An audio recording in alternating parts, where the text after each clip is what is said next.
Hello, good evening. कैसे हो आप सभी लोग? आई होप सब एकदम बढ़िया होंगे और मस्त तरीके से अपनी पढ़ाई कर रहे होंगे। तो आज हम जो करने वाले हैं अपना यूनिट 7 करने वाले हैं बीपीएससी 112 का। मैंने आपको यूनिट 6 तक कंप्लीट करा दिया है, जिससे भी नहीं देखा प्लीज़ वो जाके देख लेना। आज हम यूनिट 7 से स्टार्ट करेंगे, जहाँ पे मैकियावेली के बारे में जानेंगे। मैकियावेली कौन था, इनका पॉलिटिक्स को लेकर, मॉरलिटी को लेकर क्या व्यू था, मतलब इनका पॉलिटी को लेकर क्या कहना था कि पॉलिटिक्स कैसा होना चाहिए, एक राजा कैसा होना चाहिए, पॉलिटिक्स कैसे वर्क करनी चाहिए और मॉरलिटी को लेकर इनका क्या कहना था। तो 2 ही टॉपिक हमारा इस पूरे चैप्टर के अंदर है कि पहले आप मैकियावेली के लाइफ के बारे में जानोगे, उनका टाइम के बात करोगे कि उनके टाइम पे क्या-क्या हुआ था और उनका कुछ एक दो वर्क के बारे में बात करेंगे, उनका पूरा लाइफ देखेंगे। देन उसके बाद इनका एटीट्यूड देखेंगे पॉलिटिक्स और मॉरलिटी को लेकर। काफ़ी छोटा चैप्टर है और चैप्टर्स के अकॉर्डिंग बहुत ही मतलब छोटा है। ईज़ी भी है, इतना हार्ड नहीं है। अगर आपको थोड़ा-सा इनके बारे में आइडिया लग गया है तो खुद भी लिख सकते हो आप, ठीक है? तो स्टार्ट करते हैं अपना इंट्रोडक्शन से, life and time of Machiavelli. भाई लाइफ की बात करो, टाइम्स की बात करो मैकियावेली की। उनका लाइफ बताओ कैसा था? जैसे आप अपनी जब आप बूढ़े हो जाओगे तो आप अपने बच्चों को या फिर अपने जो भी मतलब आपके पोते वगैरह होंगे और ग्रैंडसन वगैरह, उनको बताओगे अपनी लाइफ के बारे में, है ना? कि भाई देखो मैं स्कूल में ऐसा था, फिर उसके बाद मैं कॉलेज में गया तो मैं ऐसा था, फिर मैंने जॉब किया तो मैं ऐसा था। तो आप ना अपना पूरा लाइफ के बारे में बता रहे हो। तो ऐसे ही मैकियावेली की लाइफ के बारे में हम जानने वाले हैं। तो स्टार्ट करते हैं। अगर आपको मैकियावेली के बारे में जानना है तो आपको रेनेसांस को भी देखना पड़ेगा। अभी रेनेसांस क्या होता है? रेनेसांस मतलब बहुत बड़ा चेंज आना लोगों की थॉट्स के अंदर, लोगों के वे ऑफ लाइफ के अंदर। तो ये एक बहुत बड़ा चेंज आया किसके अंदर? इटली के अंदर 14th सेंचुरी में, जिसको हम रेनेसांस बोलते हैं। रेनेसांस जो कि एनकरेज करता है लोगों को कि वो अलग सोचे। पहले लोग क्या करते थे, अपने पुराने धर्म के जितने बिलीव्स वगैरह होते थे, स्टीरियोटाइप्स जो होते थे, उनके ऊपर बिलीव किया करते थे। मतलब जिसने जैसा बोल दिया, अवधारणाएँ बनी हुई थी लोगों के मन में ऑलरेडी पहले से। मतलब कोई लॉजिकल बातें नहीं हुआ करती थी कि हाँ भाई ये ऐसा होना चाहिए, भभूति मारो सब ठीक, सब साफ। ऐसा मतलब लोगों का कहना था कि बहुत सारे आप देख सकते हो, कितना सारा आपको स्टीरियोटाइप वगैरह ये जो बातें ये देखने के लिए मिलेंगी। मतलब लॉजिकल कुछ बातें होती हैं जो आज भी है। तो पहले लोग ना लॉजिकल नहीं थे, इतना साइंस, रीज़न इस सब चीज़ के पीछे नहीं भागते थे। लेकिन एक बहुत बड़ा चेंज आया है लोगों की थिंकिंग के अंदर, कब? रेनेसांस के टाइम पे। तो यहाँ पे लोग वो फोकस करने लगे साइंस के ऊपर, रीजन के ऊपर, ह्यूमन एक्सपीरियंस के ऊपर, ना कि वो अपने पुराने धर्म बिलीव्स के ऊपर ही ध्यान दे रहे थे।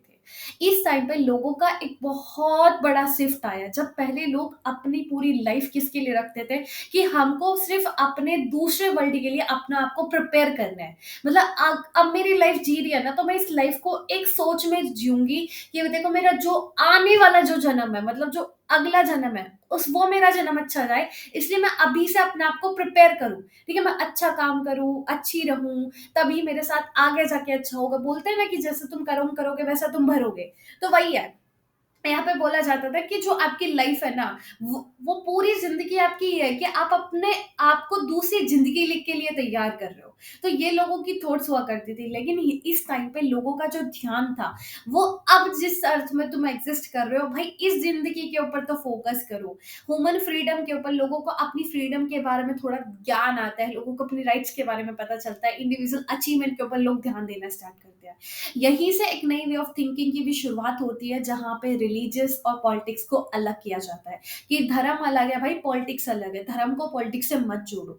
एक secular idea, nationalism, independence of state from church, मतलब पहले चर्च ही पूरा रूल किया करता था, इसको अलग किया जाता है। धर्म को और स्टेट को, मतलब पॉलिटिक्स को और रिलीजियस को अलग किया जाता है। नेशनलिज्म, सेक्युलर आइडिया, ये सब इसी टाइम पे आता है। अगर हम मैकियावेली की बात करते हैं, मैकियावेली का जो जन्म था वो फ्लोरेंस के अंदर होता है और ये काफ़ी ज़्यादा प्रभावित थे किससे? रेनेसांस से। और ये चीज़ें इनके राइटिंग के अंदर, मतलब जो ये नए-नए आइडियाज़ थे, ये सब इनकी राइटिंग के अंदर रिफ्लेक्ट होते हैं। ये फ़ोकस करते हैं रिलेटिव्स ऑफ पावर के ऊपर कि कैसे आप एक स्टेट को सिक्योर कर सकते हो, सेफ रख सकते हो, यूनाइट कर सकते हो। और यही जो आइडिया है बहुत ज़्यादा फ़ेमस होते हैं और ये अपने वर्क में इन्हीं आइडियाज़ की बात करते थे, पीस एंड डिस्कोर्स के अंदर।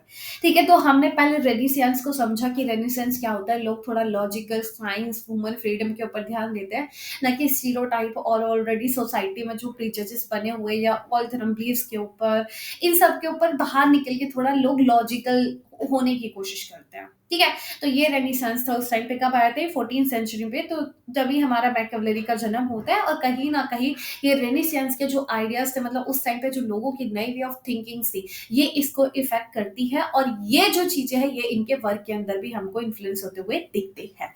ठीक है जी? तो ये हमने रेनेसांस को समझा। अब हम मैकियावेली की लाइफ़ को समझते हैं कि इनकी लाइफ़ कैसी थी। तो निकोलो मैकियावेली का जो जन्म था वो 3 मई 1469 के अंदर हुआ था। कब हुआ था? 3 मई 1496। कहाँ पे? फ्लोरेंस के अंदर। फ्लोरेंस कहाँ पे? इटली के अंदर। जैसे दिल्ली कहाँ पे? हरियाणा के दिल्ली, सॉरी ओ भाई साहब, सॉरी, दिल्ली इंडिया के अंदर है, तो ऐसे ही आपका फ्लोरेंस कहाँ पे? इटली के अंदर। मतलब मैं दिल्ली की जगह ना हरियाणा का एग्ज़ाम्पल देना चाह रही थी। तो एकदम से दिल्ली के कहाँ पे? हरियाणा बोलते हैं, यही बोलना चाह रही थी कि हरियाणा कहाँ पे? इंडिया के अंदर।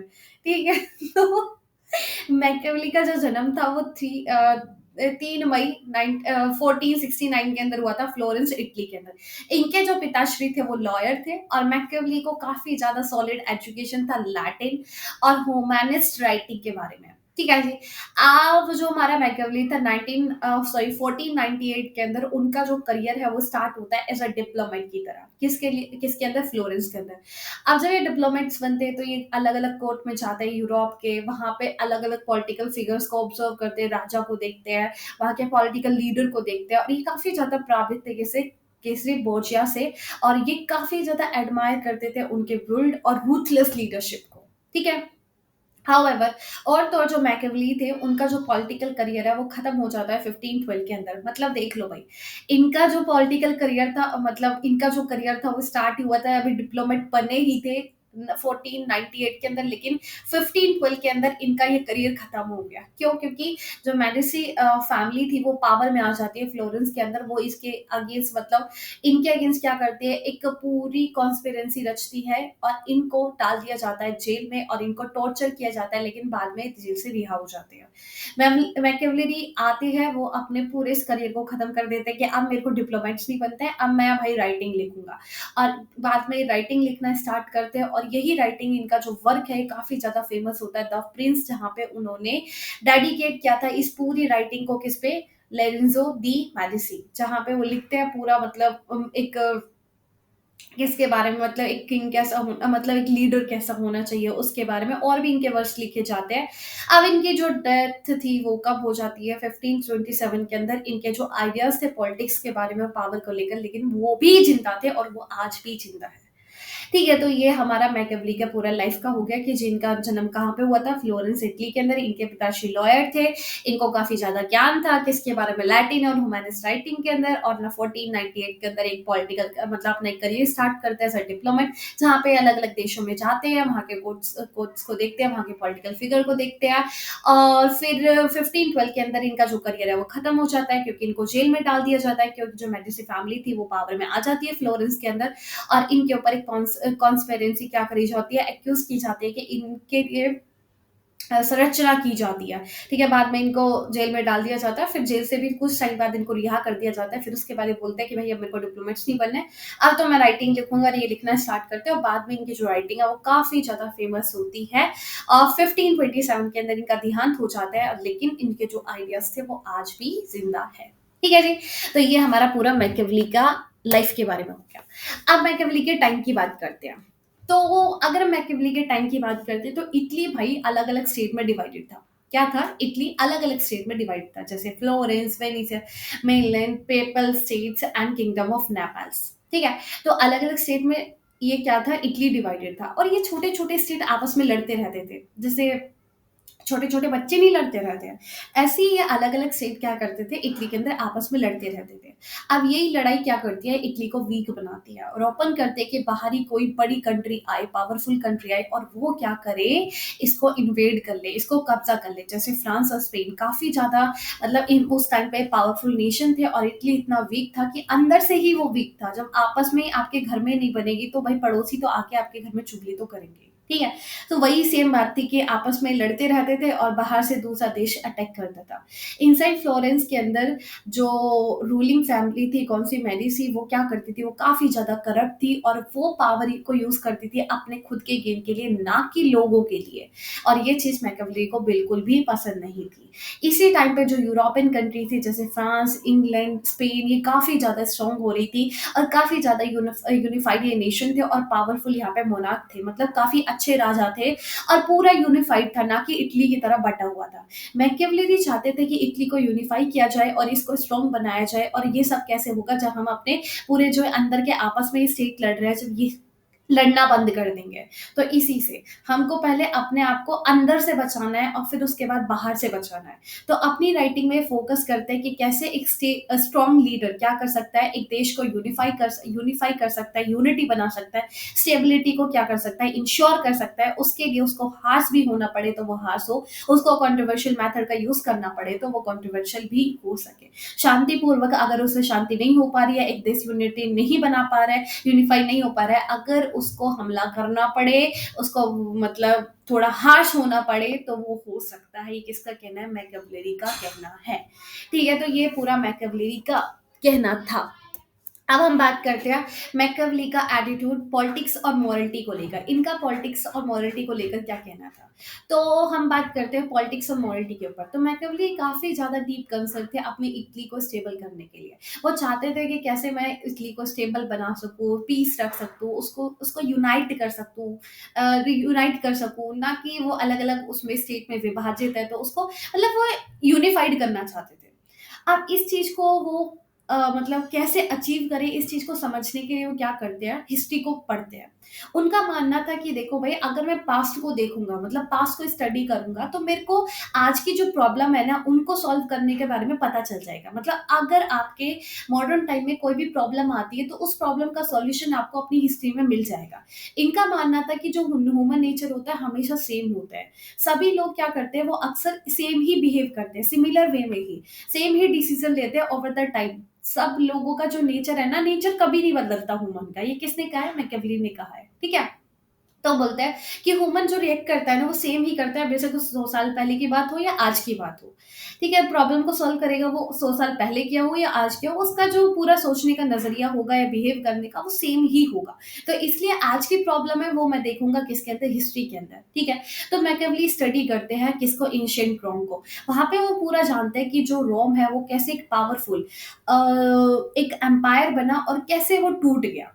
ये बिलीव करते हैं कि फ्लोरेंस को, जो कि उसका होम टाउन था, उसको भी रोम का एग्ज़ाम्पल क्या करना चाहिए? फ़ॉलो करना चाहिए और उसको भी रोम के जैसा एक बहुत ही पावरफुल देश बनना चाहिए।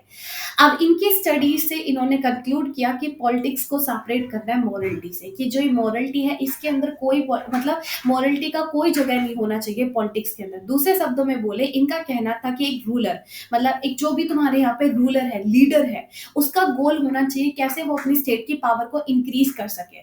अगर उसको ट्रेडिशनली क्या सही है, क्या गलत है, इस चीज़ को भी इग्नोर करना पड़े तो वो इग्नोर कर सकता है, वो इग्नोर कर सकता है, ठीक है? राइट रॉन्ग ये चीज़ें मैटर नहीं करती है, अगर उसको ये सारी चीज़ें इग्नोर करनी पड़े तो इग्नोर करे, लेकिन वो फ़ोकस करे किसके ऊपर? पावर के ऊपर, ठीक है? ये जो फ़ोकस था उनका पावर के ऊपर, प्रैक्टिकल सॉल्यूशन के ऊपर, ये मैकियावेली को एक पहला थिंकर बनाता है जो इम्पोर्टेंस देता है पावर पॉलिटिक्स के ऊपर, कि आप पॉलिटिक्स के अंदर सिर्फ पावर के ऊपर फ़ोकस करो, ना कि मोरालिटी के ऊपर। ठीक है जी? तो मैकियावेली का क्या आइडिया था? उनका कहना था कि कैसे मैं पीस रख सकता हूँ, कैसे यूनाइट कर सकता है किसको?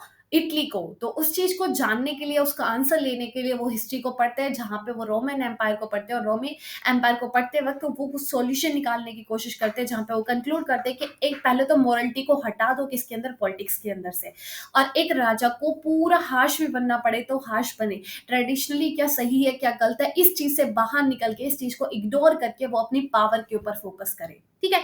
तो ये क्या कहना है? मैकियावेली का कहना है ये पावर के ऊपर फ़ोकस करे पॉलिटिक्स के अंदर। ठीक है? अब मैकियावेली का क्या कहना है ह्यूमन नेचर के ऊपर? तो मैकियावेली का जो व्यू है ना ह्यूमन नेचर के ऊपर बड़ा ही नेगेटिव है। जैसे पुराने थिंकर जैसे एरिस्टोटल क्या बोलते थे कि ह्यूमन जो होते हैं नेचुरली बड़े प्यारे होते हैं, अच्छे होते हैं, सोशल होते हैं। मैकियावेली ऐसा बिलीव नहीं करते थे। मैकियावेली का कहना था कि भाई इंसान ना बड़ा सेल्फिश होता है, बड़ा इमोशनल होता है। वो ज़्यादा इंटरेस्टेड रहता है अपनी खुद की ज़रूरत के अंदर, ठीक है? ना कि वो मोरल होता है। ठीक है? वो इतना अपना मोरलिटी के ऊपर फ़ोकस नहीं करता जितना उसके अंदर मतलब सेल्फिशनेस है, वो अपने खुद के ऊपर देखेगा। अगर वो अपने ऊपर देखेगा, उसका पूरी से सारी इच्छाएँ पूरी होनी चाहिए। ये ही फेल्ट ये सोचते हैं कि जो पीपल होते हैं ना वो अपने डिजायर के ऊपर ध्यान देते हैं, जैसे कि वेल्थ, प्रॉपर्टी, इन सब के ऊपर वो क्या करते हैं, इन सब के ऊपर इंसान का पूरा ध्यान होता है, यही चीजें लोग जानना चाहते हैं।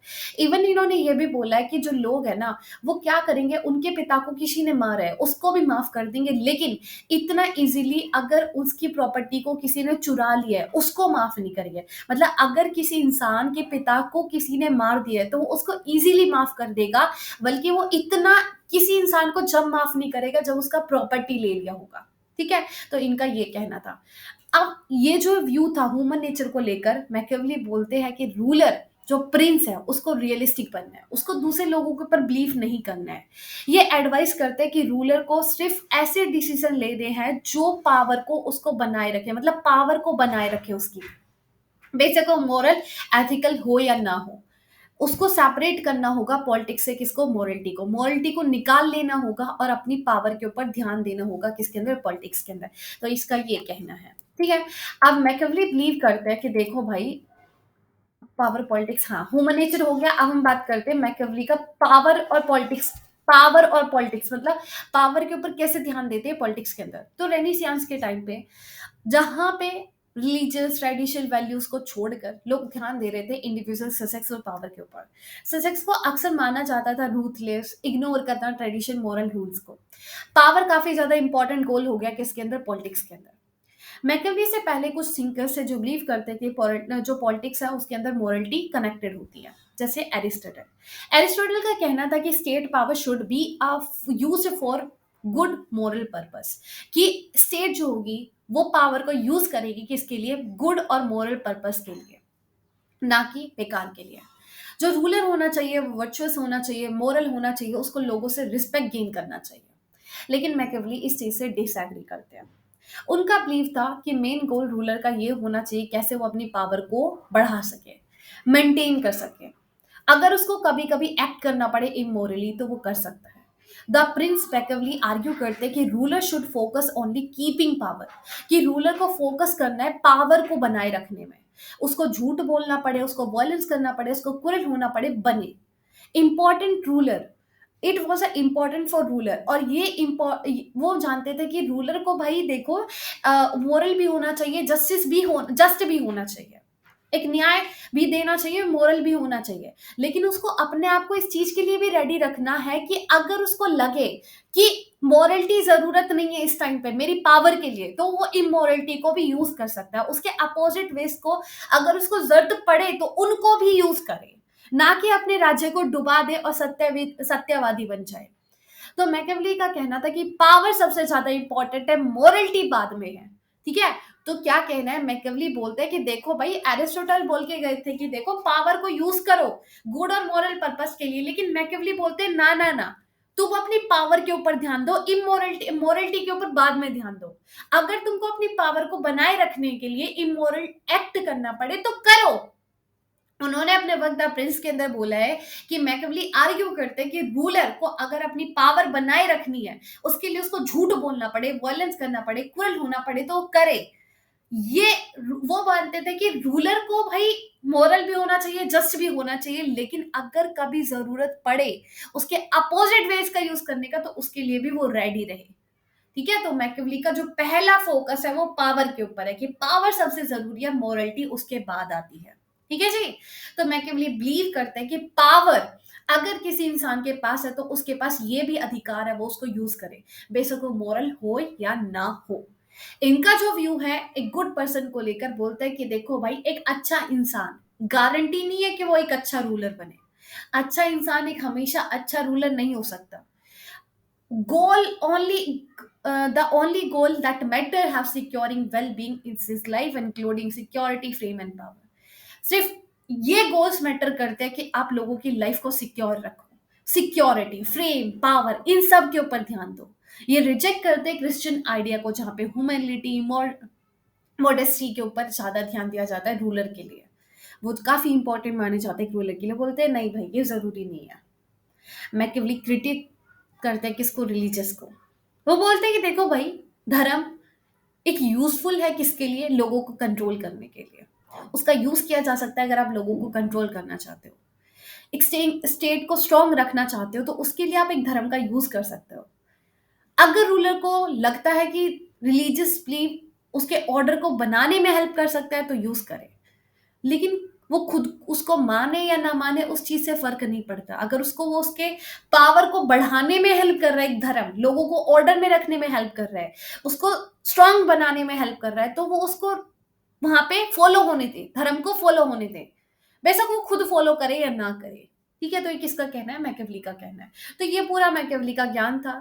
आपको नोट्स पूरा टेलीग्राम पे मिल जाएगा, जिससे आप स्कैन करके टेलीग्राम ग्रुप को ज्वाइन कर लेना और पूरी पीडीएफ खुद से भी पढ़ सकते हो। तो आज के लिए इतना ही। आई होप आप लोगों को समझ में आया होगा। तो आज हमने मैकेवली के बारे में जाना था। थोड़ा सा यार मैं बोल सकती हूँ बोरिंग शोरिंग है, बट इजी है। मैकेवली का अब तुम खुद एक बार अब खुद फ्रेम करो कि अब तक हमने क्या पढ़ा है।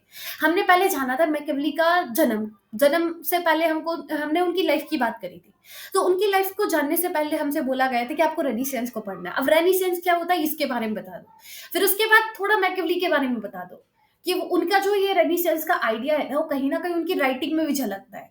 ठीक है, ये चीजें बता दी। फिर उनका पूरा लाइफ बताओ कि उनका जन्म कब हुआ था, कहाँ पे हुआ था, उनके मतलब फादर कौन थे, फिर उसके बाद उनको किस चीज के बारे में नॉलेज था, स्टडी क्या था, फिर उनका करियर कहाँ से स्टार्ट हुआ, कहाँ पे खत्म हुआ, कब वो जेल में गए, और फिर उसके बाद फिर उन्होंने राइटिंग कब से स्टार्ट करा, कौन कौन सी राइटिंग थी ये लिखो। फिर ये सारी चीजें लिखने के बाद उनका क्या पॉलिटिक्स के ऊपर और मोरलिटी के ऊपर वो था, मतलब आइडिया था। उससे पहले आप ये भी बता सकते हो कि इटली काफी उसमें डिवाइडेड था अलग अलग स्टेट में, और मैकेवली चाहते थे उसको यूनिफाइड करने के लिए। और उसको यूनिफाइड करने के लिए वो क्या करते हैं, हिस्ट्री को स्टडी करते हैं। जहाँ पे वो रोमी एम्पायर को पढ़ते हैं, वहां पे वो देखते हैं कि ये काफी परफेक्ट एग्जाम्पल है इटली को यूनिफाइड करने के लिए, इसको फॉलो करेगा तो वो यूनिफाइड हो सकता है। ये सारी चीजें आपको रखनी है। फिर वो कंक्लूड करते हैं अपने इस आइडिया को कि देखो भाई, आप यूनिफाइड ऐसे रख सकते हो, पॉलिटिक्स को मोरलिटी से निकाल दो। ठीक है, सॉरी, पॉलिटिक्स के अंदर से मोरलिटी को निकाल दो। ठीक है, ये सारी चीजें लिखो। फिर ह्यूमन नेचर के अंदर उसका व्यू बताओ कि ह्यूमन नेचर के ऊपर उसका क्या कहना है, पावर और पॉलिटिक्स के ऊपर उसका क्या कहना है, रिलीजियस के ऊपर उसका क्या कहना है। ये सारी चीजें आप खुद एक 20 नंबर का कंटेंट रेडी रखो कि मैकेवली के बारे में कोई क्वेश्चन आता है तो पहले मैकेवली के बारे में लिखना है कि मैकेवली कौन था, उनका लाइफ के बारे में, उनका टाइम के बारे में, उनके टाइम पे इटली कैसा था। फिर उसके बाद उसका पॉलिटिक्स, मोरलिटी और ह्यूमन नेचर के ऊपर क्या कहना था। ऐसे पूरा 20 नंबर का कंटेंट रेडी करो। चैप्टर में से कोई भी क्वेश्चन आता है मोरलिटी के ऊपर, पॉलिटिक्स, भाई लिखोगे ना मैकेवली के बारे में, लिखोगे ना। अगर क्वेश्चन आया है कि भाई मैकेवली का एटीट्यूड बताओ towards the politics and morality, तो सीधा थोड़ी नहीं स्टार्ट कर दोगे कि उनका एटीट्यूड पॉलिटिक्स और मोरलिटी को लेकर क्या था। ना ना ना, उनकी लाइफ के बारे में भी तो बताना है, उनका जन्म, उनका पूरा लाइफ, उनका पूरा करियर, उनका पूरा राइटिंग, रेनिसेंस के बारे में लिख के आओ। ये सारी चीज आपको प्रिपेयर करनी पड़ती, देन आप एक 20 मार्क्स का आंसर फ्रेम कर सकते हो। ठीक है, आपसे क्वेश्चन पूछा गया है पॉलिटिक्स और मॉरलिटी के बारे में, तो ये नहीं है कि आपको सिर्फ पॉलिटिक्स और मॉरलिटी के बारे में लिख के आना है। ना ना ना, उससे पहले आपने क्या पढ़ा है वो भी लिख सकते हैं कि इंट्रोडक्शन, पूरा कंक्लूजन, इंट्रोडक्शन, बॉडी बना के रखो।